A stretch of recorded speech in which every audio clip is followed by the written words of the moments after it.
উত্তরে সতর্কতা, দক্ষিণে বৃষ্টির অপেক্ষা। মঙ্গলবার পর্যন্ত উত্তরবঙ্গে প্রবল ঝড় বৃষ্টির সতর্কতা। 5 জেলায় চরম ভারী বৃষ্টির লাল সতর্কতা। দার্জিলিং, কালিম্পং, জলপাইগুড়িতে চরম ভারী বৃষ্টির সতর্কবার্তা আবহাওয়া দপ্তরে। চরম ভারী বৃষ্টির সতর্কতা কোচবিহার, আলিপুরদুয়ারেও। 24 ঘন্টায় 200 মিলিমিটারের বেশি বৃষ্টির পূর্বাভাস। পাহাড়ি রাস্তায় নতুন করে ধস নামতে পারে।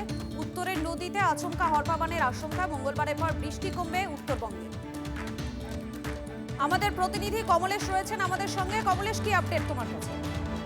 দক্ষিণবঙ্গে আপাতত দুদিন বৃষ্টির সম্ভাবনা একটু কম, যদি না স্থানীয়ভাবে বৃষ্টি হয়, কিন্তু উত্তরবঙ্গে প্রবল বৃষ্টির সতর্কবার্তা রয়েছে। আগামী মঙ্গলবার পর্যন্ত উত্তরবঙ্গের জেলাগুলোতে ভারী থেকে অতি ভারী এবং কোথাও কোথাও চরম ভারী বর্ষণ, বিশেষ করে রবিবার এবং সোমবার।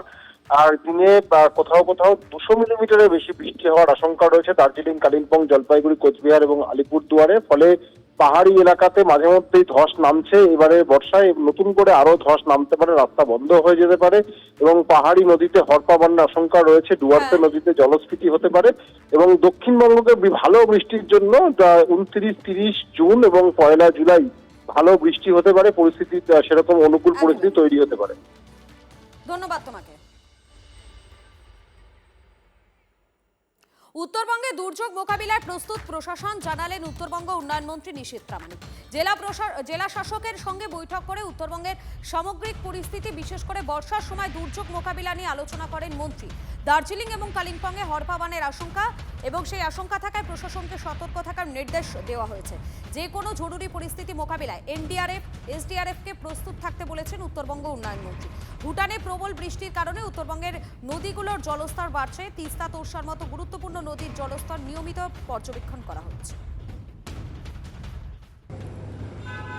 বর্ষার পূর্বকালীন প্রস্তুতি নিয়ে, বিশেষ করে উত্তরবঙ্গের পরিস্থিতি নিয়ে আমরা গত 1 মাস আগে উত্তরকন্যায় আমরা সেখানে সমস্ত যারা উত্তরবঙ্গের এমএলএরা আছেন এবং পাশাপাশি যারা সংশ্লিষ্ট দপ্তর, বিভিন্ন ইরিগেশন থেকে শুরু করে বিভিন্ন দপ্তর যারা এই সময়টায় কাজ করে, তাদেরকে নিয়ে কিন্তু আমরা একটি বৈঠক করি।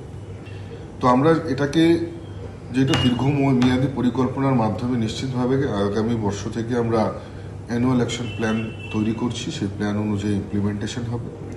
কিন্তু বর্তমান বছরে যাতে যে সমস্ত হটস্পটগুলো আছে, যে সমস্ত জায়গায় সাধারণত প্লাবিত হওয়ার আশঙ্কা থাকে, সেই সমস্ত জায়গাগুলোতে যেমন এনডিআরএফকে সতর্ক করা আছে, পাশাপাশি আমাদের এসডিআরএফ এবং বিডিও, এসডিও সমেত আমাদের প্রশাসনকে কিন্তু তৎপর রাখা হয়েছে।